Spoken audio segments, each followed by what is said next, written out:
পাবনার ঈশ্বরদীতে বৃত্তিপ্রাপ্ত ৬৮ জন শিক্ষার্থীকে সংবর্ধনা ও সম্মাননা প্রদান করা হয়েছে। সোমবার বিকেল ৩টায় বাংলাদেশ কিন্ডারগার্টেন সোসাইটির ঈশ্বরদী উপজেলা শাখার উদ্যোগে ডাল গবেষণা ও আঞ্চলিক কৃষি গবেষণা কেন্দ্রে অডিটোরিয়ামে অনুষ্ঠান অনুষ্ঠিত হয়। এবারের সংবর্ধনায় ২৪ জন ট্যালেন্ট পুলে এবং ৪৪ জন সাধারণ মেধায় বৃত্তি পাওয়া শিক্ষার্থীকে সম্মাননা দেওয়া হয়।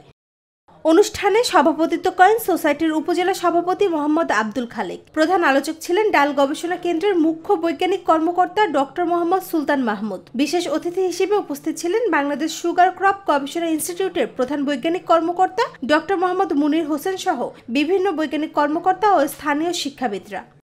পৃথিবী আমাদেরকে তাকায় দেখে আমাদের বর্তমান উপদেষ্টা কিন্তু বলছেন, প্রধান উপদেষ্টা, তাই না? পড়াশোনা করলে শুধু জব পেতে হবে এমন কিছু না, আমরা উদ্যোক্তা হব।